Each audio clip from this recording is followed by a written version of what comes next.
Salam sepak bola, teman-teman netizen atau warganet yang saya hormati semuanya. Selamat bergabung kembali ke konten terbaru dari channel YouTube Bola Bung Bindar. Dan di konten terbaru hari ini, saya ingin memberikan analisa dari dua pertandingan di Liga Champions.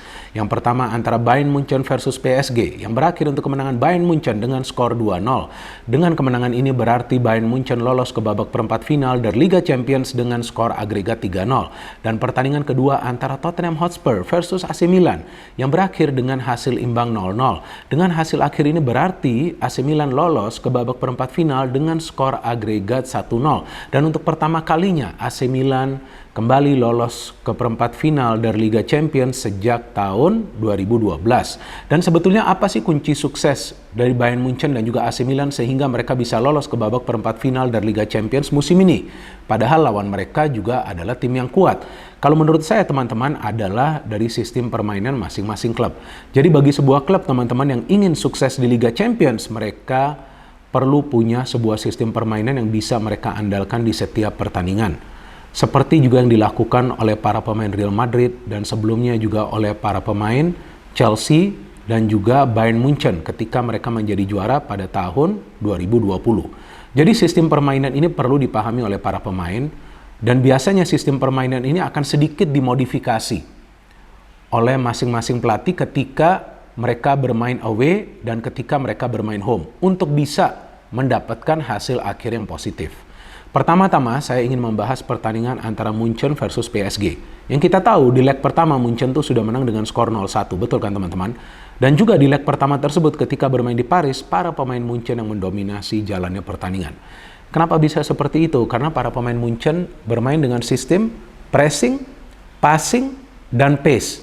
Jadi pressing itu untuk menekan para pemain tim lawan, menyulitkan mereka bergerak secara leluasa, menyulitkan mereka untuk memberikan passing secara akurat, dan juga coba untuk merebut bola dari kaki para pemain tim lawan. Ketika mendapatkan bola, perlu membangun serangan mengandalkan kecepatan mereka dalam memberikan passing dan juga dalam melakukan pergerakan tanpa bola. Sehingga di pertandingan di Paris mereka jauh lebih banyak menciptakan peluang dan bisa meraih kemenangan dengan skor 0-1. Dan di leg kedua ini yang menarik, sedikit dimodifikasi sistem permainan dari Munchen oleh pelatih mereka yang masih sangat muda, baru berusia 35 tahun, Julian Nagelsmann.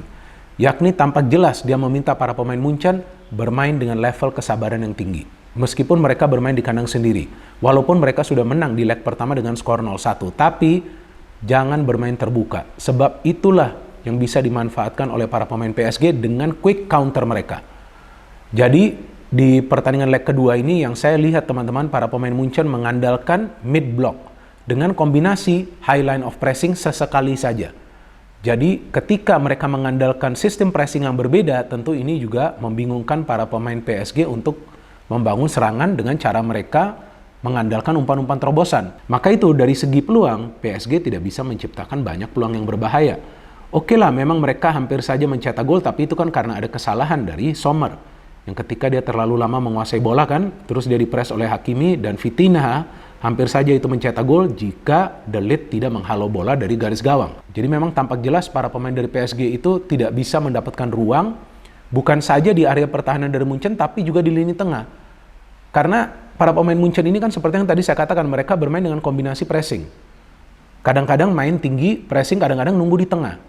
Jadi dengan demikian mereka menyulitkan para pemain PSG yang coba membangun serangan dari lini pertahanan untuk memberikan umpan ke pemain yang bermain di tengah seperti Verratti atau juga Messi. Betul Messi bermainnya secara teori di lini depan, tapi kan dia beberapa kali menjemput bola ke tengah karena dia perlu bermain kreatif untuk membantu rekan-rekan yang lain dalam urusan membangun serangan. Tapi ketika main dengan high press dan mid block dan juga para pemain Munchen bermain dengan disiplin dan mereka memang kita tahu punya fisik yang tangguh, nah disitulah mereka mulai menyulitkan para pemain PSG bermain dengan kreativitas. Maka itu saya melihat di pertandingan dini hari tadi, Goretzka sepertinya mengantongi Lionel Messi. Berapa peluang dari Messi? Yang saya catat hanya 1. Setelah itu saya tidak melihat Messi bisa banyak memberikan umpan-umpan kunci karena dia dikawal ketat oleh Goretzka. Jika miss, maka di sana ada Kimmich. Dan Kimmich juga di pertandingan dini hari tadi tidak bermain ofensif karena ya seperti yang tadi saya katakan dimodifikasi nih sistem permainan dari Munchen di leg kedua ini. Tapi para pemain Munchen ketika sudah mendapatkan bola, ketika mereka menyerang mengandalkan pace ya, kecepatan mereka dalam memberikan umpan dan juga melakukan pergerakan tanpa bola, mereka tampak lebih berbahaya teman-teman. Kan kita bisa melihat pergerakan-pergerakan dari Alphonso Davies, pergerakan-pergerakan dari Choupo-Moting, dari Coman. Cakep banget pergerakan mereka teman-teman. Artinya liak-liuk mereka ini ya benar-benar sulit untuk dikawal para pemain PSG. Nah memang si PSG membutuhkan minimal 1 gol dulu untuk membawa pertandingan ini ke extra time. Sedangkan bagi Munchen ya draw aja sudah cukup. Tapi ya tentu beresiko bagi Munchen jika mereka juga tidak memberikan tekanan kepada para pemain PSG di babak kedua. Dan itu mereka lakukan. Karena di babak kedua saya melihat mereka berani bermain lebih terbuka. Maka itu di babak kedua itu mereka jauh lebih banyak menciptakan peluang. Dan memang akhirnya mereka bisa menciptakan gol kan ketika itu Verratti di press. Nah tadi kan saya katakan nih, pokoknya sistem permainan dari Munchen press saja para pemain tim lawan. Ya, coba untuk merebut bola. Tapi ketika sudah mendapatkan bola, jangan lupa untuk mengumpan bola tersebut ke rekan yang lain. Dan itu dilakukan ketika Goretzka challenge Verratti. Dan kemudian bola ke Müller. Müller memberikan bola kepada Goretzka. Dan Goretzka tidak lupa memberikan pelayanan kepada Choupo-Moting, mantan pemain dari PSG yang bisa membawa timnya unggul dengan skor 1-0. Sudah unggul 1-0, nah saya melihat para pemain PSG tampak sih mentalnya terganggu. Dan memang PSG bisa menciptakan peluang di babak kedua, tapi dari situasi bola mati, dari corner. Dua-duanya juga peluang tersebut didapat oleh Sergio Ramos, mantan pemain dari Madrid, yang hampir saja menjebol gawang dari Sommer. Padahal Munchen ini tidak full tim loh teman-teman di pertandingan ini. Kan Neuer gak bisa bermain, Pavard gak bisa bermain.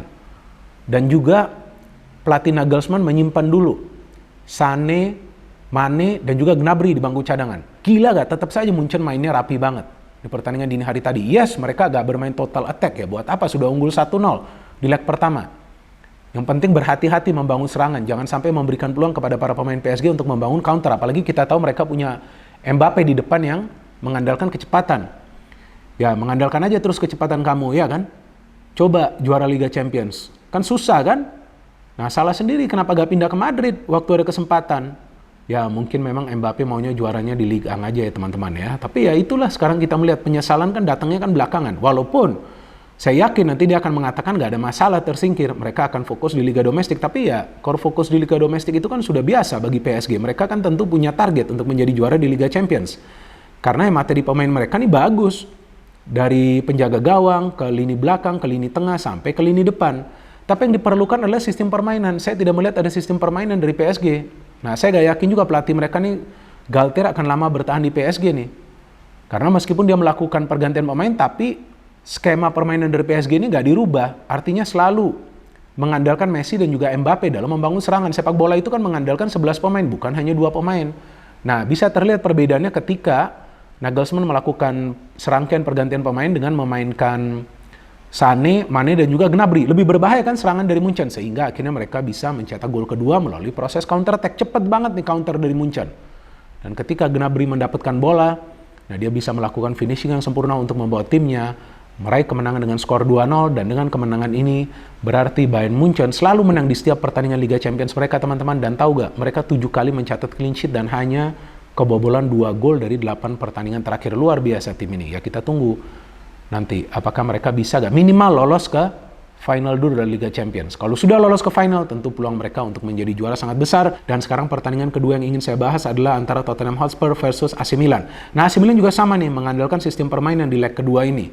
Saya gak nonton leg pertama yang AC Milan menang kan dengan skor 1-0. Tapi di leg kedua ini kemarin sambil saya siaran pertandingan Munchen lawan PSG di SCTV. Oh ya, dan saya ketika ditanya tuh di halftime oleh Rendra kan yang siaran kan, Bung Binder, apakah akan ada gol gak nih di babak kedua? Saya menjawab akan ada gol ini. Karena kenapa? Feeling saya Nagelsmann nih di babak kedua gak mungkin bermain dengan mid block. Kemungkinan dia akan bermain high press dan ternyata itu yang dilakukan oleh Nagelsmann. Dan akhirnya Munchen bisa menang dengan skor 2-0. Sebelumnya juga saya memberikan analisa saya itu benar juga kan tentang Chelsea. Yang ketika saya juga ditanya oleh Rendra juga, ini kira-kira pertandingan akan selesai dalam tempo 90 menit gak? Jelas saya menjawab dalam 90 menit. Karena Chelsea pasti akan coba untuk mencetak gol kedua mengandalkan kecepatan para pemain mereka yang bisa menyulitkan para pemain Dortmund di pertahanan. Itu yang tidak dilakukan oleh para pemain PSG. Padahal para pemain Munchen itu sebetulnya di lini pertahanan itu tidak punya kecepatan. Nah tapi para pemain PSG tidak bisa memanfaatkan hadirnya Kylian Mbappe dengan memberikan dia umpan-umpan yang dibutuhkan, yaitu umpan-umpan terobosan.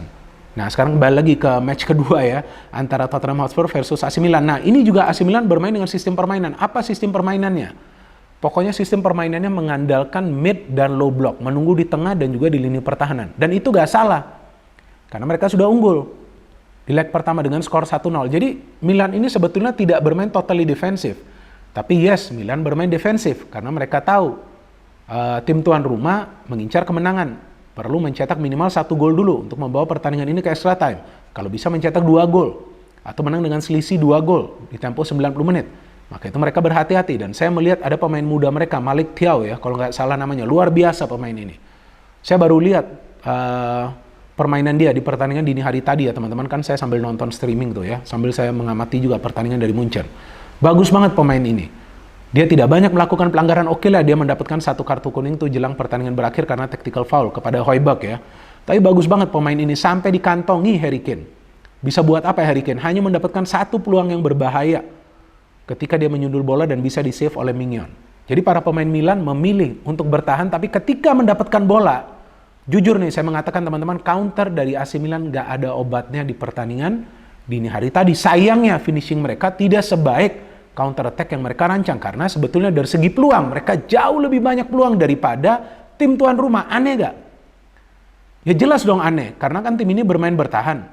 Nah, aneh karena bermain bertahan, tapi ketika mereka tahu sistem permainannya perlu diterapkan seperti apa, mereka justru bisa menciptakan lebih banyak peluang, yakni main counter. Dan juga terlihat jelas para pemain dari Tottenham Hotspur itu sering terlambat turun, sedangkan para pemain dari AC Milan cepat banget turun. Karena mereka bisa melakukan recovery sama baiknya dari bertahan ke menyerang dan dari menyerang ke bertahan. Dan mereka punya pemain-pemain yang cepat. Theo, ada Brahim Diaz.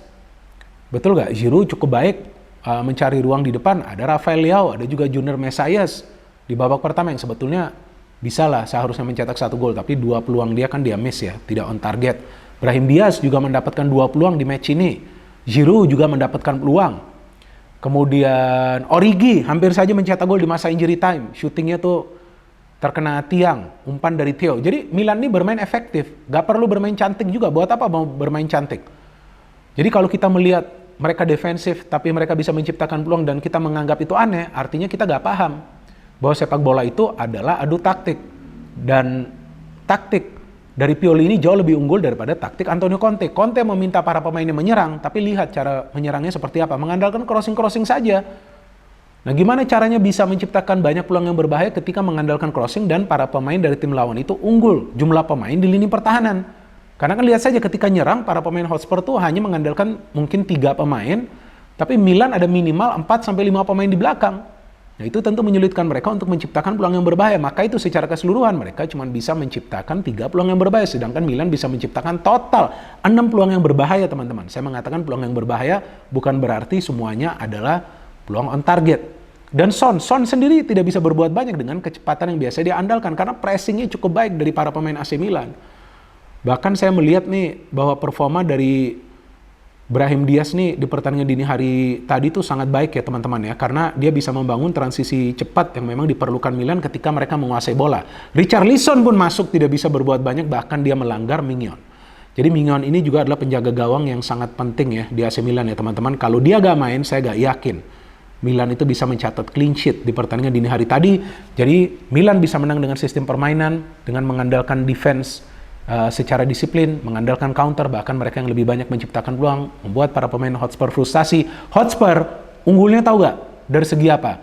Unggulnya dari corner dan juga dari jumlah foul, sampai ada pemain mereka yang mendapatkan kartu merah. Betul kan Romero, karena 2 kali mendapatkan kartu kuning. Tapi AC Milan unggul dengan permainan cerdas mereka. Gak apa-apa, bertahan saja secara disiplin, tapi sekali nyerang, coba untuk membuka pertahanan dari tim lawan yang sebetulnya mereka lakukan. Sayang finishing mereka tidak sempurna di pertandingan dini hari tadi. So well done for Bayern Munchen, mereka sudah lolos ke babak perempat final. Also well done for AC Milan, mereka kembali lolos ke babak perempat final setelah terakhir kali mereka lolos itu pada tahun 2012. Dan sekarang apapun bisa terjadi teman-teman di Liga Champions, karena ada AC Milan, salah satu wakil dari Italia yang sudah lama tertidur, sekarang bisa lolos ke babak perempat final. Tapi tergantung nanti lawannya siapa. Ya, lawannya siapa? Kalau Munchen, wah tentu berat lah untuk lolos ke babak selanjutnya ya. No hate, no politics, only football. Salam sepak bola.